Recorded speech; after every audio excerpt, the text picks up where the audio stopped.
Coming off the moon and the soil in the earth, breaking through the rocks, growing wild and tall till the buds begin to pop. So pack me in a bowl or roll me in a spliff. While you're breaking me down, you can feel your fingers stick. Hey, this is Ryan Heron, cannabis writer and advocate from Portland, Oregon. And I'm Amanda Breeze, a cannabis reporter and educator based out of Toronto. And we're here today to talk about all the fun stuff around one of our favorite plants, cannabis. I hope people can hear the gulp. I know. Okay, sorry. Look, I'm drinking coffee. I'm like, Amanda has a second to just chat, so why don't I just take this time to force some more caffeine into my body? That was a loud gulp. That was impressive. You know what? Right? Okay. Well, here, we'll get a clean one that you can just insert, right? Gulp. We're here to talk about all the fun stuff around one of our favorite plants, cannabis. Okay, Amanda, do you have the white paper in front of you? Because we had guests planned. We've been doing this series on cool careers in cannabis. I don't even know if we've settled on a name for it, but that's what we're getting into. And we set aside this week to chat about this interesting new study. So do you have the white paper in front of you? I do. And I'm really excited because, we have had a lot of guests this season. It's been so fun, but it also means we never get to have our little bro down. So I'm stoked that today is just going to be me and Ryan. And like Ryan said, today is all about this new breakthrough paper on new volatile compound aromatics that have been found in cannabis. So we're definitely going to get into that today. Before we get started, how's it going? Things are going pretty good, right? My wife is part of the Portland teacher strike here. So they've gone on strike now for about 2 weeks, and it's kind of crazy. My kids out there on the picket line, they come home with all of these chants stuck in their head. I've been out there a few times with them. So yeah, that's the kind of the exciting thing. My kid is not in school. My wife comes home with a scratchy throat and a lot of signage that we need places to put. Well, hey, if there's any Oregon teachers listening, we support you. Solidarity on the picket lines. If I was there, I'd be right next to you. I support teachers, and I hope that the strike pans out in your favor. There we go. It's looking that way. And yeah, hey, I appreciate that. We are getting a lot of support from the parents and the community members. And so, hey, I've been running around with my kid a lot more than I would, which is great. I've got a precocious 8-year-old who's tons of fun to be around. They're an only kid, so I have molded them to just be another little adult to come around and smell things with me. So in between donuts, we stopped at Fumery here on Division in Portland. Which I have to say is one of the nicer fragrance or perfume shops that I have ever stepped foot into. Wow. Typically, I do like the department store type stuff where you're getting into the Tom Fords and the Gucci scents, and those are always fun to dig into. But this was a whole library of hard to find stuff. And I originally went in there to smell some of the Imaginary Authors fragrances, which is a perfumer here in Portland who makes scents based on books, and they're not always fragrances you might wear. The latest, I think, they've reformulated their Bull's Blood, which they say is carnal and animalic, and people say that it smells like actual blood and patchouli and rose. Really intense, divisive, not for everyone. So I'm I gotta get my nose on that. Yeah. Unfortunately, they didn't have the new formulation in yet, so I was gonna wait on that. But I spoke to the manager there, Michael, for over an hour, and the dude was just oh, you want to smell some stuff? I got you covered. And so we sat down and got into tons and tons of fun stuff. So they have a small library there. And Amanda, these are the books that we are just reading day in and day out. And so we're talking about Mandy Aftel, and we're talking about Gilbert, and, chatting about the books. And he says, really, the best perfume books are all translated from French. And so I'm oh, okay, that might be the new thing we need to dig into. But yeah, I'll shut up about my perfume adventures. No. Listen, I'm dying to hear more because you recommended Le Labo last month. I said that so Le Labo. That was the French came out. My shitty French. I went, and at the time they had their city collection, and it just so happened that I went on the very last day. So they were slammed. I was so confused. Why are there literally 40 people in this teeny little room? And I had no idea perfumery in Toronto had such a presence. Like I'd never heard of Le Labo before. I love these little bespoke perfumists. And I think it's really neat that this spot, what's it called again? The one that you just went to? Oh, it's just called Fumery. Fumery. Okay, I'm inspired. So this week I subscribed to the Institute of Art and Olfaction newsletter, and they are based out of, I believe, the Bay Area. Yeah, California. Yeah, California for sure. And so they have in-person events and in-person workshops, but they also do a ton of online events.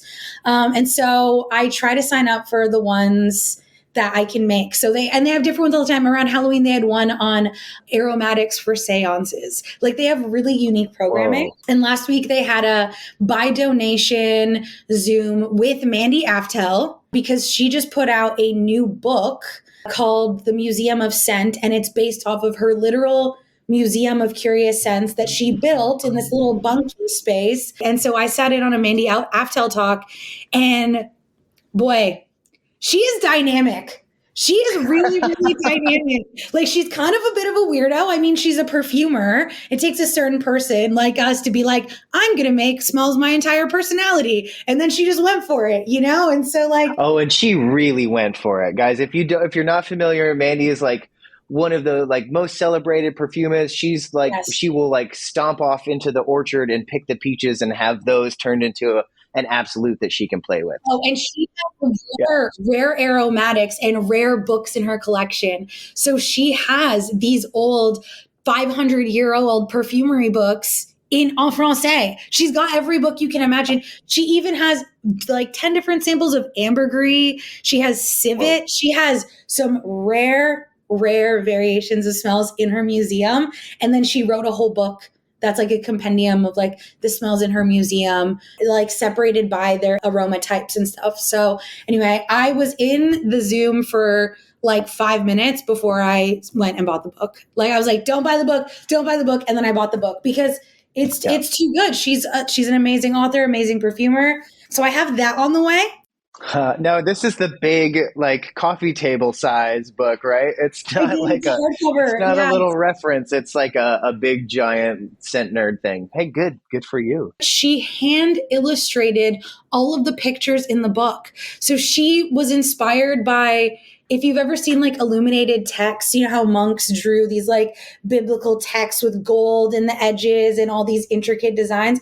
So she drew almost like illuminated manuscript type illustrations and hand painted them for the book. Wow.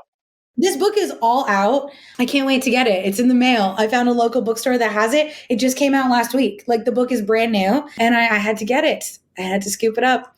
And, you know, I like to wait for a hot deal.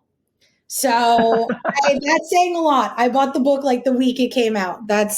So speaking of hot deals, you did get one on McGee's book. If you're a scent nerd and you are here with us, not because we talk about weed, but because we talk about the scent of things, Harold McGee's book, what is it called? Help me with the title. Oh, it's just called Nosedive. Nosedive, yes. I wanted it months ago when it came out. We first mentioned it. I swear we mentioned it like a year ago. We've been talking about first this episode. Yeah, it's like our little Bible here. And I've been wanting a copy, but no, I've been going to the library and taking it out because it was like $100 online. And finally, they came out with the not hardcover, and it's actually way cuter than the hardcover. It has a way cuter cover on the front, and I got it for $20. I'm stoked. Yeah, killer deal. And you know what? It's kind of magical because, like you were saying, some people are here for the weeds, some people are here for the smells. Today's episode is our specialities slammed into one because this new paper that we're going to be talking about is aromatics and weed at its finest. And actually, when reading through the white paper, I went to the library, I took out Nosedive, and I was referencing it while I was reading the paper. So when I say Nosedive is like a fantastic book on smell compounds, it really has everything. In between, the one that I ordered came in the mail. So now I have 2 copies.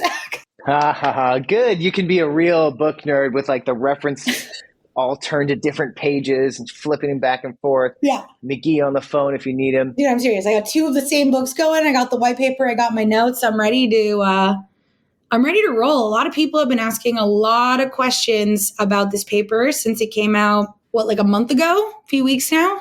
Yeah, like 3 weeks. I want to say it came out in the October 21st was I think when they started announcing it. Okay, so we're talking about Abstrax new study. If you go to their website, you can read on their research. The summation of the white paper is called "The Science of Exotic, Part 1: The Dawn of Flavorants." Oh God. It's so dramatic. The drama kills me. I know. The official white paper, if you want to read the full ass study from start to finish, you can get it online. It's pretty easy to find, but the whole paper is called Minor Non-Terpenoid Volatile Compounds Drive the Aroma Differences of Exotic Cannabis. And I think it's important today, what we're going to try to do is focus on the actual details of the paper itself, not the insinuations that the industry has been making based off of this paper. So let's science. Yeah, I think that what is really fun here is that Abstrax and the team over there have been doing a lot of work to discover the minor compounds in cannabis that we don't always talk about. So they're trying to get a more complete picture of what cannabis is, also so they can kind of rebuild that using other materials. And so, yeah, they are doing the work of getting in there and trying to find new compounds in cannabis that haven't been researched or discovered or really talked about. Because as a plant that has, what is it, over 400 different compounds? I think is it 1,400 at this point. We keep adding to it. There's a lot to discover, and we're just still scratching the surface.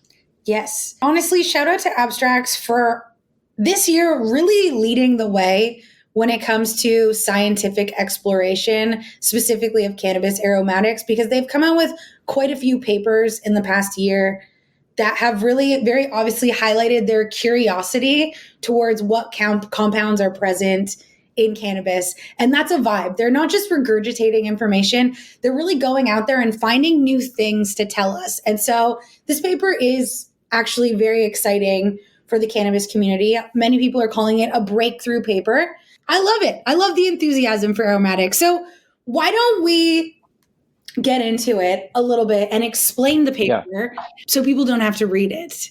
Yeah, let's sum it up a little bit. And then if you're encouraged to either read the kind of packaged info that Abstrax has put together, which is a really nice presentation. It's pretty easy to find on their website. Then you should dig into that. And then if you are further intrigued, I think the white paper is the place to be. Abstrax took a relatively small sample hash rosin from 710 Labs and examined it to find, should we say, rare compounds? So yes, I don't know if the intention was to seek out rare compounds. I think it was just like to fill in some gaps and definitely do some searching. They're doing some searching because they're looking for explanation on what makes cannabis exotic. So exotic basically means it's an extreme flavor on one end of a spectrum, which is sweet, and the other end of the spectrum, which is savory or gassy. So generally, if you hear the term exotics, it means something that is like insanely on one end or the other of this spectrum. It's not just like your average, what they call prototypical strains that are kind of in the middle. Yeah. Which is sort of interesting because it's sort of borrowing a term from the black market and then giving it a more concrete definition.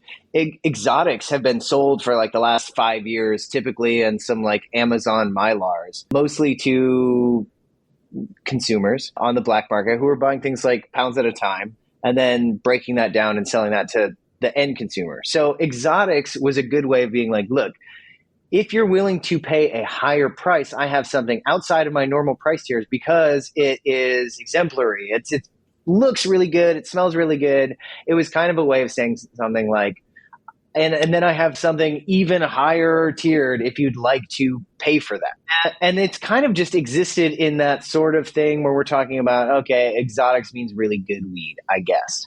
So Abstrax is coming down and saying like, look, we had in a lot of ways thought of really good weed as something that you would 100% across the board say, this thing smells sweet and pleasant. This thing smells like cotton candy grapes. Boom. Now we're calling it exotic. And then when they dug into this a little bit more, they said, well, there's also a whole other end to this. There is that savory garlic gas, like GMO funk that we love if you're a really into weed, if you're a connoisseur. Those flavors excite you as well. So let's go ahead and say that this represents the farthest ends of the spectrum of quality, which I'm okay with that definition. If we want to stick with that, like, I think they did a pretty good job with that. Honestly, I think what we're seeing here is a small step towards identifying which products on the market could be considered luxury products.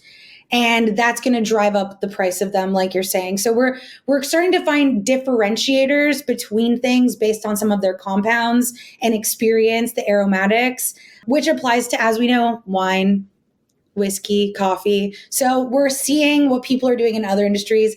And this is very interesting, but it's just like a little step in that direction. Like maybe this is a potential differentiator of certain strains. And so, like Ryan was saying, scientists at Abstrax took 31 ice hash rosin samples and tested them. The reason they went with the ice hash rosin is because it arguably is the purest form of compounds that you can get from cannabis. So you freeze the pot so that the terpenes, so that like are not in a state of evaporation. You're like stopping the volatility of the aromatics or other compounds. Like we don't know what's going to be there. So we want to make sure it all stays in one place. Then they do the ice hash processing, which again is just pulling off all the crystals and trichomes, and then they're pressing it. So it's becoming like this really purified thing that they're able to say, this is very pure. We can test this and see what comes out of it. Downside, it was a very small test group. It was only 31 samples. We might come back to that a little later, but I do want to point out that it was like quite a small test group that they were working with for this study. As one of the earlier studies this year that we talked about, they studied over 90,000 samples of commercial cannabis. So comparatively, this one's a little bit on the smaller side, but nonetheless, many discoveries were made. So one of the big to-dos about this paper right now is that throughout the white paper, it is very clearly stated that the role of terpenes has itself been overstated. Is that a confusing sentence? The role of terpenes has been overstated in the cannabis industry. And in the intro, they kind of go to say that basically like it's kind of become a marketing thing for commercial cannabis to help with categorizations. And there's been an overemphasis on terpenes. And honestly, in a lot of ways, I have to agree with them. Like when we look at other studies that have been done on terpenes, and they found that there's only 6 main terpenes and 14 overall terpenes you find in most cannabis, with obviously it's not the best differentiator because we're finding myrcene in most cannabis strains, we're finding limonene in most cannabis strains. But in my opinion, this is not a breakthrough. This is just stating facts that people outside the industry already know. Like, we created our aroma wheel earlier this year and specifically did not include terpenes on it exactly for this reason. They may have a major percentage when it comes to the aromatic profiles, but they're not the main drivers of the actual experience that we're smelling. Sometimes the smallest component can have the greatest impact when you're smelling it. And we talk about this in my cannabis aroma wheel workshop when I bring out lime essential oil, orange essential oil, lemon essential oil, and I get everyone to smell it, and everyone can smell that they're different, but their terpene profiles are almost identical. So we already knew this, but I feel like it's good for the industry to hear it, because I agree that the role of terpenes in aromatics has been very overstated. Yeah. And I actually think terps or terpene profile is okay terminology when we're discussing the profile of cannabis. It's a reduction of what we're actually talking about, but in the way that we're just trying to communicate. Like we have Brave from Bravehearts here on, so maybe next episode. We've already recorded that, and he says terpene profile a lot. The terpenes, the terps, the this, and he is really talking about the profile of the cannabis. And so we're right, like terpenes have been overstated if they're becoming this catch-all to talk about the flavor and the aroma of the cannabis. But in the way that it's like, okay, if we're using it in that same way that we can talk about, like the way that everyone used to say strands. Oh yeah, this strand of weed is great. Like, okay, it's not accurate, but we're communicating here, so that's okay. I'm not going to call you out on it. That's classic weed industry. We've been saying sativa for years. You won't stop and interrupt them and be like, those are just made up words that don't apply to modern day hybridized cannabis. No, you want something stimulating. I know what fucking sativa means. I know like terpenes are referring to aromatic I know. Well, it does kind of suck to kind of be in this place where we always have to have this caveat, even when we're communicating with someone who's more educated, where we're like, oh, I'm saying this, but I don't really mean it. It does kind of suck that we're stuck in that place where we're like, I know this is wrong, but sativa, indica, sleepy. And now we can throw terpenes in the mix because it has been, like you said, a catch-all for aromatic profiles. It worked. And it's probably going to continue to sort of be the term people are referencing unless some of these new terms like flavorants kind of pick up. But I saw a really funny TikTok the other day, and it was a guy pretending he was going into a dispensary, and he asked for the strain highest in tropical volatile sulfur compounds. Please get me on your same TikTok. I'm not seeing this shit at all. Okay. All right. Well, you're not on TikTok? Oh, fuck. Okay. We got to throw that out. But anyway, I just thought that was so funny because that's really when everything becomes a marketing shtick, it creates the situation where now if you like tropical volatile sulfur compounds, which I swear I will explain in a minute, and you realize this is the flavor for you, are you really going to walk into a dispensary and say that? Like, I don't know. It's funny. So the whole industry is having a moment with this terminology, and we're trying to navigate our way around it. Now, I want to stay focused. I really want to get through this paper because there is like a lot of important information. And I want to kind of just like start at the beginning, if that's cool. Yeah, please, let's get into it. I feel like we did a good job of setting things up. But as we're, typically all over the place, I'm sure we miss some things. So help us out. Okay, so I got some notes here because I want to be really thorough so I can answer everyone's questions that I've been getting the past few weeks about this topic. Okay, so to review, terpenes are scent molecules. That is it. That is what they are. They are scent molecules. They are not the only scent molecules. There are many other types of scent molecules, but this is one type of scent molecule. So under the umbrella of smells, if we look at it molecularly, a terpene is a scent compound. Terpenes do influence aromatics, as do non-terpenoid compounds. And that's what this paper is trying to explore more of, is these non-terpenoid compounds that really have a strong correlation to the overall smell you experience.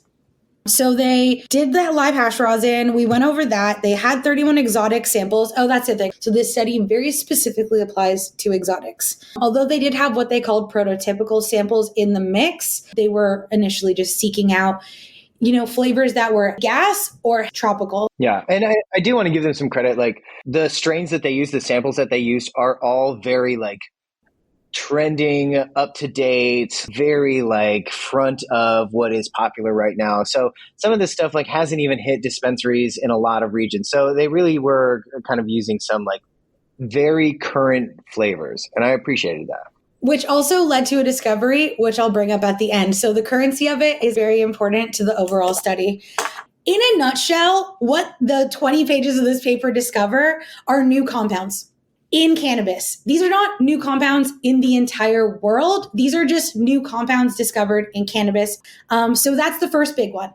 The tropical volatile sulfur compounds, TVSCs or Tropicana sulfurs. And these are the smells that you find in weed that are, shocker, tropical. Okay, so it might lean into a little bit of the citrus family. It might lean into the fruit family, these extremely fruity ends of the spectrum. Tropicana sulfurs do influence fruity aromatics, but so do esters. So I just want to point out again, there's lots of smell compounds, all of them together. That is what makes a smell. It is many compounds combined. So no one thing can really realistically be pulled out and be like, this is the one compound. So that's the delicious side of the spectrum. In the savory stank side of the spectrum is where they came up with some other less palatable flavors. One of them being scatol, the other one being indole.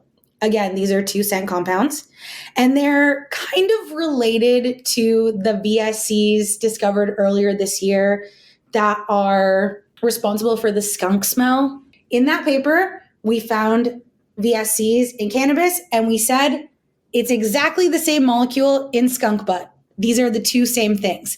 And so now we're looking at scatol and indole, but in this instance, these 2 smell compounds are the same as mammalian feces. So these are poo smells. It does not mean there's poop and weed. And the 2 have nothing to do with each other, okay? These are just one molecular compound you can find in many different things. And while scatol is not really used in any kind of production or anything, indoles are. And you might find indoles in use in some perfumes or scents or as fixatives because they're very heavy. So it's not even something that you don't have run-ins with like outside of a public restroom. So these things are around. They're around everywhere. And this is the thing. And I'm so glad my nosedive, we got to talk about that because I went straight to nosedive because I was like, did Abstrax just invent scatol? And I was like, that's crazy. And I went to the guide and there's like 50 plus pages on scatol. So I went through all of them because I was dying to know, like, what is this compound? So for example, they're often commonly found together, scatol and indole. They're kind of like, they're not exclusively together, but you will often find them together. They are most commonly experienced in cooking. So when you grill meat, specifically like lamb and pork, that is where you'll find those smell compounds. So now we're advancing here because like it's not the meat, it's specifically smell of grilled meat that this compound emits. And then on the other end, less animalistic, is that you find scatol and indole in exotic flowers. What is weed? Weed is an exotic flower. Of course, it's going to be in there. It's an exotic flower. Yeah. We're talking jasmine, neroli, neroli, exactly. Squash blossoms. Ooh, okay, very nice. White flowers that are like night bloomers typically also have this smell. And the idea is that the putrefacting aromatic brings out the beauty. It's the lotus in the mud, right? So scatol and indole are sometimes in the most exquisite perfumes and scents because that's what makes them exquisite, is the stink. Yes. Well, so back to my perfume excursion this weekend. I was sitting next to the counter, and this is very much a bar atmosphere where you're like, give me one of these, give me one of those, give me one of these. And he sets them all out in front of you. And the woman in front of me was looking for her like new signature winter scent or whatever. And she was into the funkiest stuff. Everything smelled like musky barnyard oil. And, you know, we're there for an hour, so you get to know, and you're like passing smells back and forth. And at first, I'm like, everything that she's putting in front of my face smells like rancid oil and a vanilla bean like sprinkled over it. And I was really having a hard time getting on board with anything that she had. But by the end of the hour, I was like, oh, I like that one. Oh, I kind of like this one. Oh, this one with the toned down barnyard is kind of nice. So it is crazy how that absolute funk, like even in high concentrations, you start to get used to it and you start to find out what you like about it. And then pretty soon you're slurping down oysters. I mean, to me, this is such a full circle moment because I feel like the cannabis industry is so tunnel vision on weed and weed alone. But if we all just stopped and took a look at the world we live in, you would see these correlations. So like weed is a flower, weed is an exotic flower. Of course, it contains the same compounds as other exotic flowers. That's okay. That's why Abstrax is there. They're doing it and they're finding these compounds for us. And they're doing it in a way where they're actually confirming, yeah, we found traces of these aromatic compounds in our cannabis samples. And just to add that the way they're classifying these samples is exotics, but they've created a spectrum being sweet exotics and savory exotics. So they're calling the poo-poo smells savory exotics. All right. That's the new term that we're rolling with here. They found other rare smells as well. So I'm gonna really butcher the pronunciation of these, but synochiates. Yep. I'm looking at Ryan. Maybe give us a couple more. Give us some clean ones for the edit. Okay, Synoviates, and that is a smell compound that includes fruity and sweet fusel-based notes, and sometimes even banana. They also found esters, which we already knew, but they've invented a new term, canna esters. Okay. And what is interesting about the esters is in this study, in one single strain of banana scream, in that sample, they found more than 30 esters. Ooh, yes. And I love that because you and I are Sorry, 15. Sorry, 15 esters. still impressive, right? Like probably more than you would find in like a cheap bottle of alcohol. Yeah. Especially one that is banana flavored, right? So there's a lot more going on there, and I love that because we're always throwing esters in the mix. It was a big part of our conversation around fruity flavors and where they were going to exist on the wheel and what was going to be next to them. So just I want to take a quick pause on this because as someone who's so focused on just senses and the sensory experience of things, I really am hoping that we can learn so much about cannabis and then get back to the way that we're communicating, like on a bottle of wine or the front of a bag of coffee, where we can say cherry, cedar, dark chocolate. And then now I have a good idea of the aroma and the flavor. Then we can talk about experience after that. But hey, we're getting there, and that's okay. But I'm just kind of like excited for a day where all of the terpene tests don't look exactly the same, like you were saying with the citrus. Yeah. And it's got to be hard as a concentrate producer paying for a terpene test every time, knowing that it's like so useful for the market, but also seeing like the results look relatively the same every time. Honestly, you're so right, because we've been saying this the whole freaking year, which is that what you need is aromatic descriptions, not necessarily a scientific breakdown, to access consumers and get consumers what they want. And this is really a perfect example, because if anyone's ever taken like a Canareps or Trichome or any sort of online sommelier certification, Ganjier, they train you to identify terpenes in cannabis, and they train you to memorize those smells. So we know it's there. There's nothing wrong with being able to identify that aromatic, but now we're able to like completely expand into so many other flavors that add so much of a sensory experience. So like these esters in particular that they found bring in the fruit, blackberry, pineapple, and banana smells. So that's in itself really a diverse selection of flavors. Honestly, that's a lot of different fruits in one, compared to like limonene, which is like guaranteed citrus, and now Tropicana sulfurs, which are citrus fruity, right? This whole other sweet category. Yeah. I think Tropicana is probably the best example of something you've probably had your nose on that has a high concentration of those. And then just before the break, they had a few other compounds that they found. One was methyl dimethyl and ethyl anithrylate, and that's grape. And each one of those words, the methyl, dimethyl, and ethyl, is all a different grape smell. So, for example, methyl anthralenate, I'm pronouncing these wrong, is Concord grape smell. Ooh. They found that in this study as well. They found a series of butyrates, which were responsible for sweet honey-like aroma.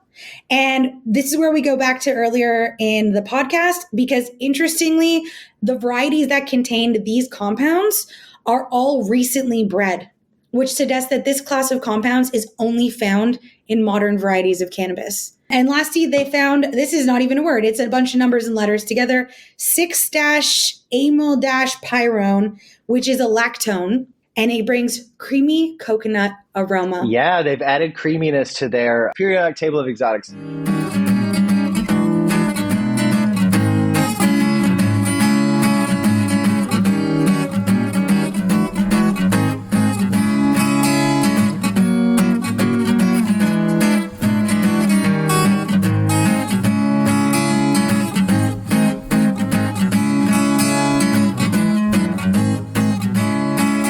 So those are the new compounds that have been highlighted in this study.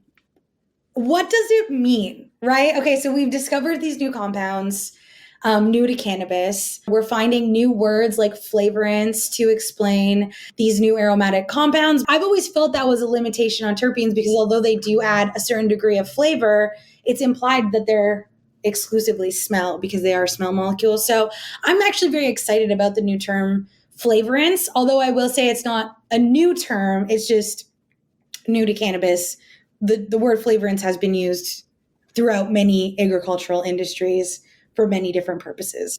Yeah, and if flavorants ends up being the term that we go with over terpenes to be our kind of blanket way we talk about compounds in cannabis, I'm okay with that as well. Especially I think it's sort of handy that we talk about one of the best traits cannabis can have is if that flavor carries over to your palate and you're actually getting some real flavor off of it. So if we're talking about exotics having a ton of flavorants to the way that I just know, oh, hey, that's a good thing because I'm getting flavor off of it. It doesn't really need to be explained to a novice to understand what we're talking about. And you don't get that from the word terpenes, which is, even though 10 years later it's a common term, still confusing people at cannabis expos or places where people should know what it means. Yes, I agree. And I think what's nice about bringing in some new terminology is that it's and what this paper really does overall is it's creating new ways for us to classify cannabis varieties based on key aroma contributing compounds. So, as we're slowly navigating the language around these things, at the very start, this is a whole new way to classify varieties.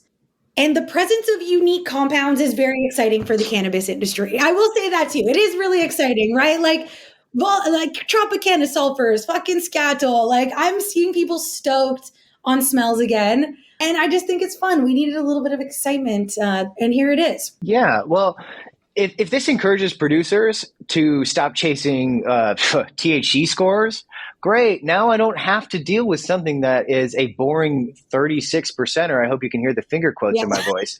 But instead, I can go for something that is quote unquote exotic and has all, these intense flavorants. Because, I mean, buddy, that's what I'm here for. I did not sign up for a THC only experience. I came here for like a sensory wallop to the face. And the more I can get that, the better. Absolutely. And I think that by categorizing them as flavorants, I think it's a way for us to highlight their potential in future studies. Once you read through the papers, you can really see the direction that things are moving in. And so I'm also a really big fan of that aspect of it. What I will say is that I feel like everyone's freaking out in a negative way about this paper because it's challenging existing perceptions. And a lot of people have built careers on existing perceptions. Thankfully, we come from smell and flavor backgrounds, so we are not completely thrown off by this paper. We're enthused by it. We're excited. And it perfectly falls in step with all of the work we've been doing. So I was actually very excited to read about this. So as we both know, many studies have been done on the effects of terpenes in aromatherapy. So I will start by saying that one of the themes that I'm seeing coming out of people talking about this paper is kind of like, fuck terpenes. Anyone who looks at terpenes is a big stupid idiot. And people are starting to feel very self-conscious about how much emphasis they've put on terpenes. And I want to say, don't. Because the point of this paper wasn't to denounce any of the effects or any of the potential therapeutic actions of these compounds. It was just to kind of say there's other smells. Like this paper is talking about smells. It at no point mentions effects other than smelling, like the actual sensory experience of smelling something. So effects have nothing to do with this paper. And many studies have been done outside of the cannabis industry on the effects of aromatics and terpenes and essential oils on the body, on the bloodstream, on the nervous system, on the musculoskeletal system for years. So that's a whole other topic. So people can it's not about the effects. This paper is about the smell and the sensory experience. Yeah. And in contrast, they even say that the terpene levels of this cannabis were also impressive and seem to have little correlation with these high impact compounds at either end of the spectrum. So really, they're just saying this is in addition to the terpene conversation. And this weed was great in those regards as well. We probably will write papers about the terpene expression in these, but we would also like to include what we're now calling flavorants. Yes. Okay. I'm so glad that you said that. The thing is, in the paper, part of the process in selecting these exotics and putting them on this spectrum, keep in mind, this spectrum is kind of an invented spectrum, right? It's like savory, sweet. They came up with it. They found a place for all of these strain varieties on this invented spectrum. It's not a thing. Okay. Sweet to savory. I mean, I guess sweet and savory as a spectrum in food and stuff like that. But I'm just saying this is like a very specific paper on a very specific topic. And the thing is, what I love the most is that they used real humans as part of the study, as part of their sensory panel. So they actually had people come in and use their nose to identify the exotics and place them on this spectrum based on their actual experience of smelling it. And the thing is, when we look at other studies that have been done on aromatics, they usually include a nose. And we haven't seen this in a lot of studies that have come out in the past couple years, where they tend to do the science breakdown and the molecular thing, which I don't even know how they do that, but they never bring in the nose. And so I was happy to see a literal human with their literal nose smelling, because when studies on aromatics have been done, and Avery Gilbert is one to read, the nose knows, that's where I got this one from. They would literally have a person sit at the bend of the machine where, most terpenes are liquid. So where the liquid's coming out of the machine and you catch the first sniff. And that can sometimes, it could be 100% limonene, but you might be smelling something completely different. So it's always important to note that the terpenes and the smell could be so different, because this one little 0.01% of scatol could actually have a 99% influence on the exotic factor, right? It doesn't have to be the biggest compound to have the most aromatic impact. Yeah, which is also why percentage is a terrible way to communicate this with somebody, because like you were saying, like 6% limonene might blow 25%, pick your terpene out of the water. And so it's like, it's a really apples to oranges type situation, literally at that point, because the percentages aren't giving you a clear idea of what the aroma is going to be, maybe just like the makeup of the product. And that's literally it. And that is the breakthrough of this paper, people. There's so much more to smell than a scientific percentage or a fucking pie chart. Like, these things are valuable information, but only to some people. And I love that Abstrax is like, just saying it way nicer than I just did. So I love that. You know what though? What they did was they took a generous amount of samples for a table's worth of people to have. 31 samples. Great. If I had 31 samples in front of me right now, I'd be very excited. Surrounded by this wall of weed in here, I could probably dig 31 out. Cool. Let's set that up and let's arrange these in a way that we feel like is on a spectrum from sweet to savory. And okay, let's all sit here and have a conversation about what we feel the sweetest is. And I think it is cool that they did have that sensory panel as a major part of this study. And I know that it was Abstrax employees participating in the sensory panel.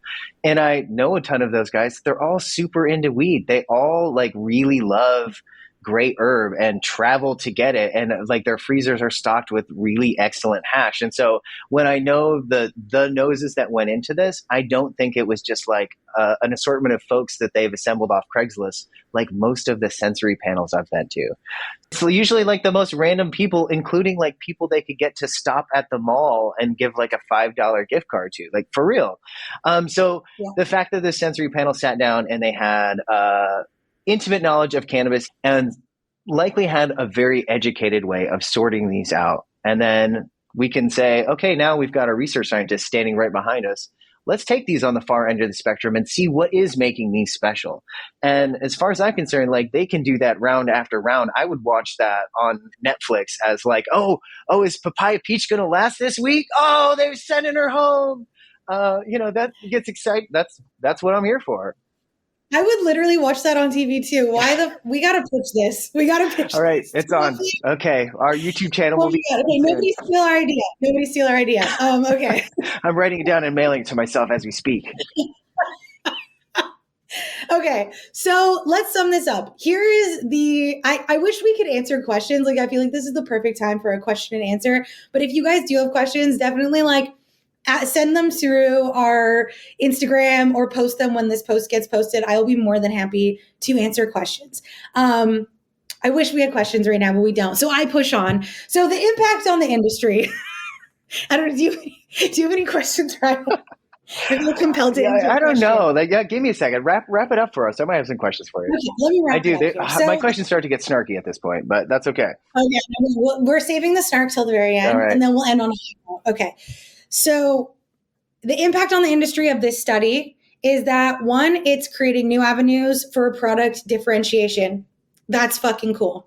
It's creating new quality indicators. That's fantastic. It's pushing for labeling accuracy, which who doesn't love that? It's creating new opportunities for consumer education. That's great for us. That's what we do.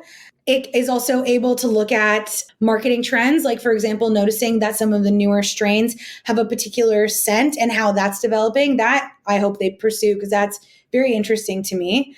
And lastly, my personal favorite is that they're highlighting the aroma diversity in cannabis. It's not just about the terpenes. We've been saying this from day one. There are so many smells. And my question has always been, how? Like, this is so cool. Like, how the fuck? You know what I mean? Like, how do all of these different things share so many smells with each other? So, like, Scatol, I get. Exotic flowers just contain that. That makes sense to me. But Tropicana sulfurs? The fuck? Like, this is like, how did weed start smelling like oranges? I don't know. And not just like, oh, hey, this could smell like an orange if you like close your eyes and blink at it. Like, I remember when I was first getting into to wine, I would say, to my mom, who's, has since learned a lot, but at the time did not know anything. And I would say, oh, this one has like flavors of like strawberry and black currant or whatever. And she would say, well, I don't really want anything with other fruit juices in it. Like, it really took that moment to explain, like, no, these are the flavor notes that the grapes are producing, right? Or the wine has produced. And so, hey, the fact that we're getting to the point now that I can hand a jar of Tropicana sulfur rich cannabis to somebody and they open it up and they don't even need to know what's in it for their eyes to light up and go, holy cow. This is the thing. This is the essence of the exotics, right? That's why they stand out. They have that amazing punch of flavor. So I'm kind of loving the direction that this is sort of taking the industry. However, there are some problems with this study that have been very overlooked in the rush to highlight the greatness of it. And I just want to take a minute to like keep it real and point out some of the things that I think are kind of worth noting if we're looking at this whole piece. Because as much as we want to celebrate new discoveries, we have to look at how they were discovered so that we don't keep inventing sativas and indicas of the world, and we can actually push forward with accurate information. So, in my opinion, this study is generalizing its findings to all products. And this is not, I'm not pointing the finger at anyone. This is just what I'm seeing kind of unfolding. Let's call it the fallout on social media, is that it's now being generalized to all cannabis products. This study was very specifically done with one type of extract, a fantastic high quality extract, but one extract. It doesn't factor in long-term stability. It doesn't factor in vapes, edibles, flower. It doesn't factor in the curing process. There are a lot of things that are not being factored in to these findings. Yeah, I think 710 is typically, as far as I'm concerned, not available in Oregon. Fresh frozen flower, so aka live rosin. So the flower has never been given the opportunity to cure. And I would be very, very interested to see what compounds that is adding to it. Do we still have exotic cured flower cannabis? Absolutely we do. And it stands out in the same way. So are these the exact compounds? Do we get different ones? We already know that cannabis that is grown indoors under lights produces different cannabinoids and compounds than those under sunlight. So where did all this flower come from? Under the sun, under LEDs? I'd really like to know more about the inputs to see if they have anything to do with the formulation of these compounds in the plant. I did skim over that and I wish I could give you a solid answer, but they were quite thorough in their process. So I suspect in the appendices that it might say exactly to the most minute detail exactly how they did it, because that's kind of like the whole shtick of these white papers. But I can't off the top of my head think of it. But that's exactly where we're going with this, is like there are a lot of factors. There's a lot of factors. Because the purpose of the study was to seek out non-terpenoid compounds. That is why live hash ice rosin is the way to go, because that's going to give you the most extracted compounds from the plant itself. It's the most replica of the plant without being the plant. So for the purpose of this study, made sense to me, but this study applied to all products. That is not how the study was done. So that's one thing. The second thing, the sensory panel, shout out to the sensory panel. That rules. How do I get on this panel? Like, what do I need to do to be a sensory panelist? Unfortunately, they admitted in the paper that the panel was not formally trained and that a more diverse panel could provide greater insights. So they themselves in the paper are saying this is a really big part of the study and that maybe a more trained panel could provide greater insight into this scale that we're using. Yeah, I hate to say it, but I do think like someone like you or I is going to go in there and better identify outliers that like there's nothing on here that is incredibly floral. We're not saying something that smells like violet delight, which blows your nose away with this true violet smell, exists on this exotic scale because they weren't testing for things that were like overwhelmingly floral.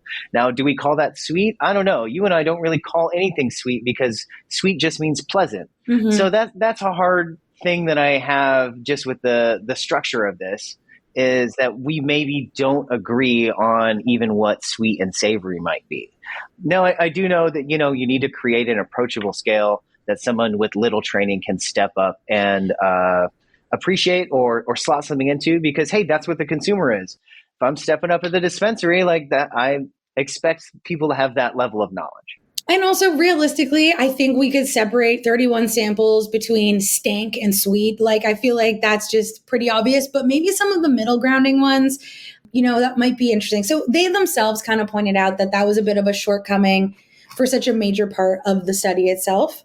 And like we mentioned, this study has nothing to do with effects. So I think the terpene and their effects, and the quote, terpenes being overstated, is practically the first line of the paper. It itself is overstating. This paper doesn't go into effects. It doesn't go into what happens when you smoke any of these strains, what you feel, what you experience. It doesn't even really tell you if you smoke them, if you're getting the flavor. We just know what it smells like. This is a smell-based study. Yeah, there's no consumption happening here at all. Like the machines are the only ones that got to enjoy this great hash rosin. Literally, yes, exactly. So then it also doesn't factor in consumer preferences or desirability. So this is another thing, like maybe it's an exotic, but is it so gross that nobody wants to smoke it? Is it so sweet that people are turned off? Is it like the fondant of the weed world? Like, you know what I mean? Like, you think sweet, you think delicious. No one likes fondant. No one wants to eat that shit. So right. And so are you familiar with this too? It's almost always home growers that come to me and they're like, I have something that you got to smell. It's so weird. And they bring it to me and it's like, it's in that like baby poop spectrum where you're like, this is not enjoyable. Yeah. You have created a plant that is producing scents that I don't want to be around. And it's like, okay, well, we tried it.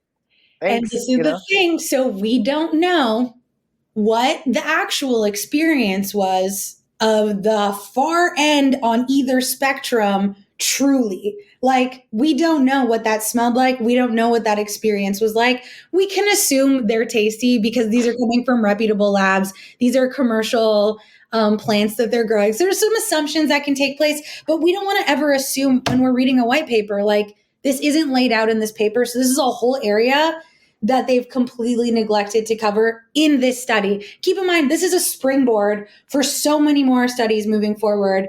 So this is just feedback here. Right. And in some ways, these things have already been selected to a degree just because of their pedigree, right? They're coming from 710, who's very deliberate in what they choose to plant and produce and what produces these like incredible profiles that they're shooting for. So, yeah. I mean, really, as far as partnerships go, it was a good one. And not to mention, these types of studies are costly. So I would also guarantee that the samples that I selected were from the most reputable person that I would want to work with. You know what I mean? Like, this is all decided. This was not just a miscellany of samples. These were selected specifically for this study. And hilariously, I actually made a bunch of memes about it. I don't know if you saw them, but the Gorilla Glue was one of the strains that was part of this study. And they realized very early on that someone had mislabeled the jar, and it was in fact not Gorilla Glue. So it got excluded from this study because it was an outlier in that it didn't smell like what Gorilla Glue typically smells like. And so I was really, and it gets brought up twice in the study. It's the funniest thing to me. And Gorilla Glue, I understand why somebody was like, this is not right. It's so specific of a scent. I was doing a blind tasting with a bunch of bud tenders back in the day, and somebody showed up late, and I set them down in front of their like jars to get into. And I still remember, Andrea, if you're listening, she opens up the jar and she goes, well, number 6 is Gorilla Glue, obviously. And everybody was like, oh, writing that down. I was like, hey, we're trying to guess what these are. This is not a group experiment here. But it's one of those profiles that stands out so much. I really wish it could have been included because it's a special to me strain that I know has some unique characteristics. But hey, next round. Maybe I'm reading between the lines, but I genuinely felt a regret, a woe in the paper for lack of Gorilla. It gets brought up twice. Yeah. If you read it like a tragic, comedy, it's actually Shakespearean. It's fantastic. I really recommend reading these white papers, you guys, because there is a humor that you find in some of them. There are these little gems of language, and like the Gorilla Glue piece in this one had me cackling for hours. I made memes. In my life, I've never made a meme, and I had to sit down and make a meme. Okay, let's just finish running through these. I just want to sum up my disappointments. Disappointments. Bullet point us real quick, would you? So lastly, growing conditions, like you said, Ryan, also not a factor. And the biological activity of compounds, also not a factor.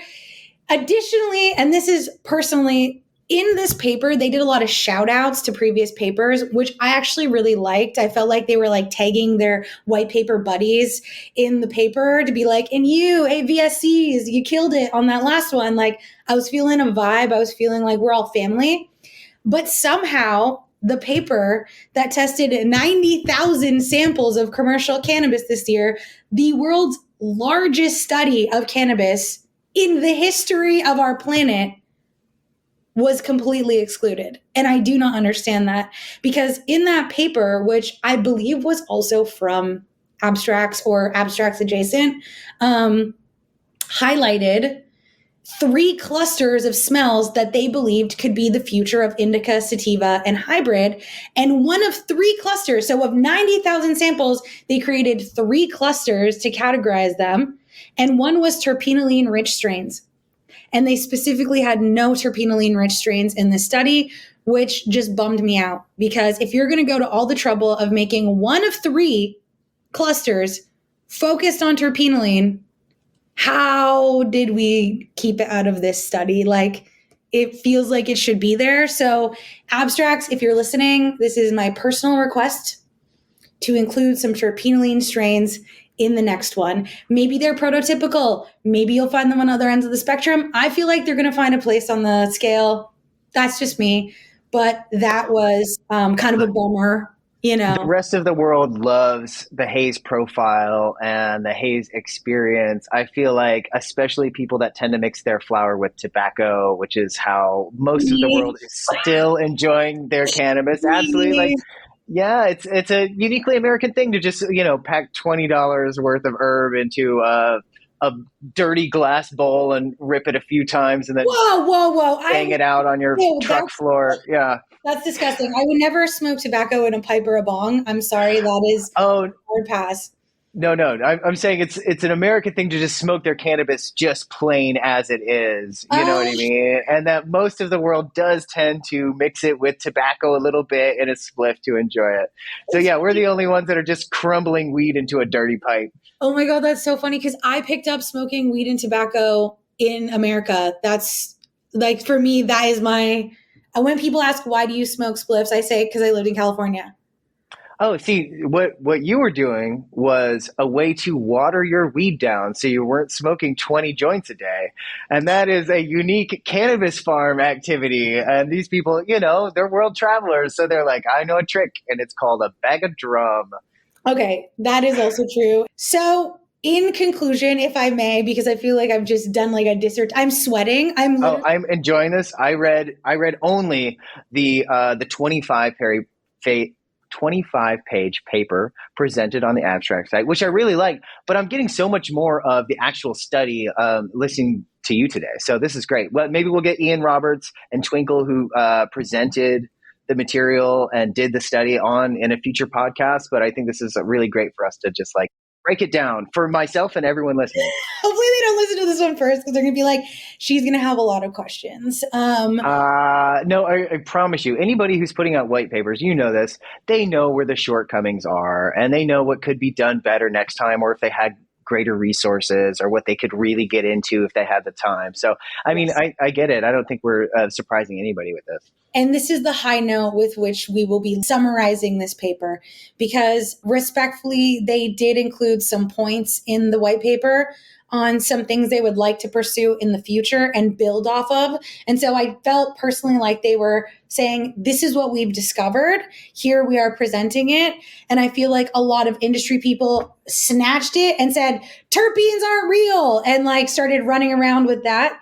But really, they're like, no, this is a building block to really truly understand this universe of smells and flavorants specific to this plant. Like, we know indole exists, we know scatol exists, and now we can say with certainty, so does it lie in the cannabis flower, right? And so these are just nice stepping points, and I really respect these guys for presenting it in that way and kind of summing it up at the end. So in my opinion, the most significant aspect is that we are moving into aromatic explorations of non-terpenoid compounds. It's about freaking time. I've been waiting for this.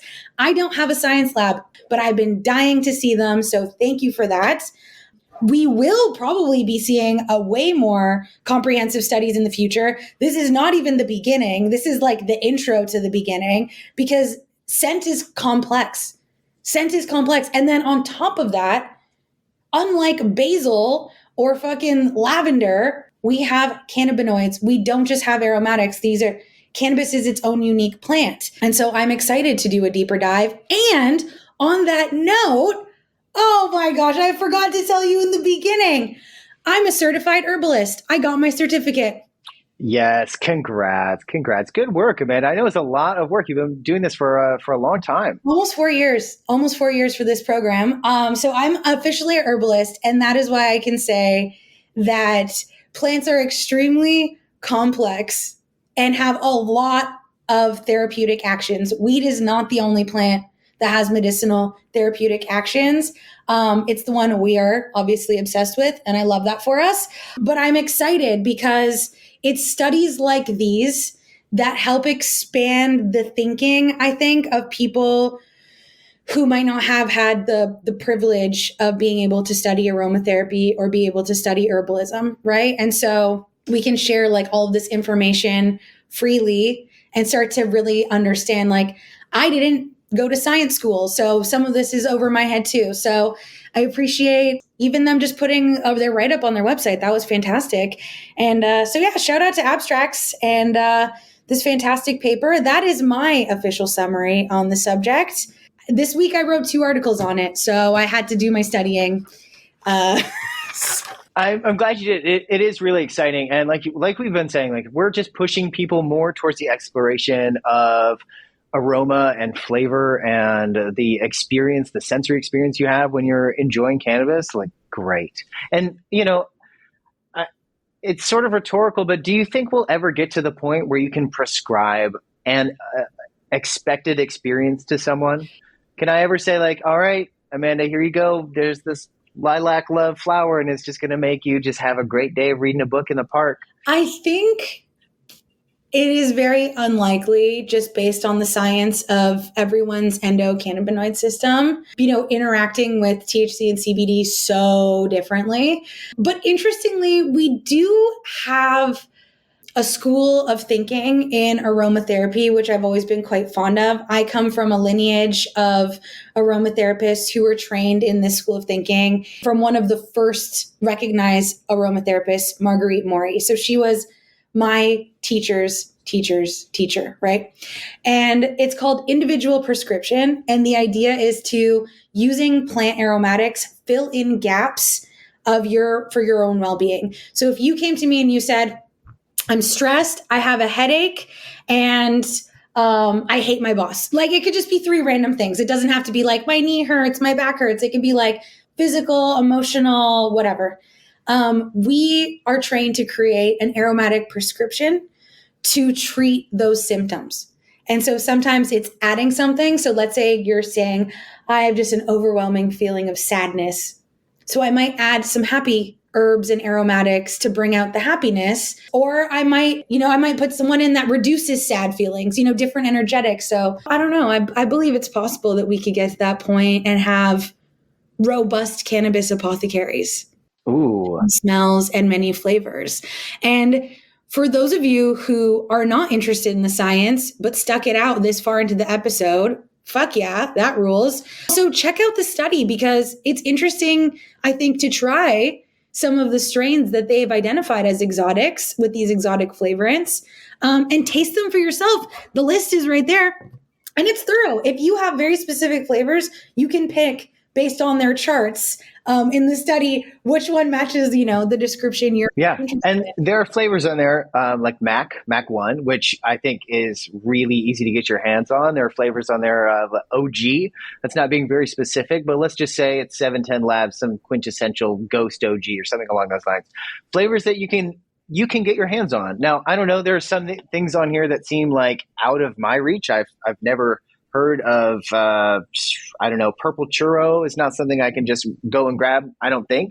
But there are a lot on here like Trainwreck and, Bacio Gelato that are easy enough to get my hands on. Okay, I'm really glad you said that, Ryan, because, for all my work in cannabis, there were some strains on there that I have never heard before. And I was feeling very, oh my God, everyone's studying these famous strains. I've never even heard of them before. But okay, thank you for saying that some of them were. No, upside down frown number 5 was new to me too.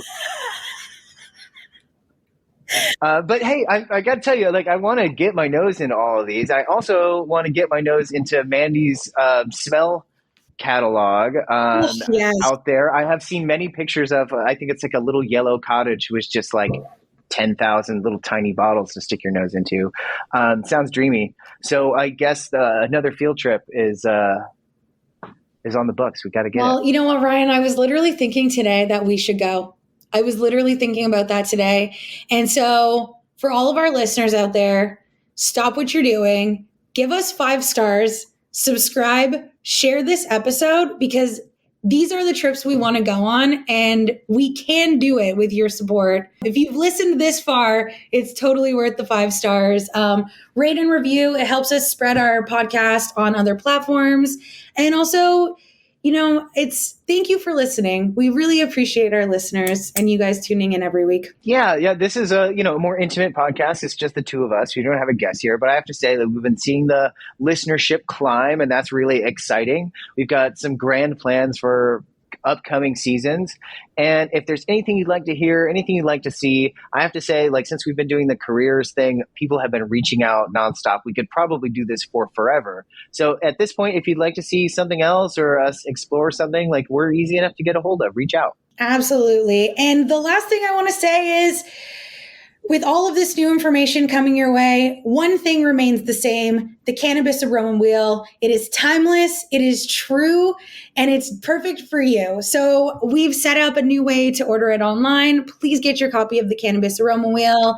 This one is best for Canadians. So now we have it set up so there's no conversions or anything. It's directly on Amanda's site. Why don't you drop the link here? EmeraldTempleLiving.com is the website, and you can go ahead and get your copy of the Cannabis Aroma Whale. That would be fantastic. And you can also join my newsletter, get updates, and reach out if you have any more questions that we can answer on future episodes. Great. And we'll be back next week to talk more things cannabis. See you then. Bye. Said no matter what kind of pain and anguish life may bring you, oh, smoke it up, hold it down, and don't ever stop. Well, you can always find your smoking spot. Yeah, you can always find your smoking spot.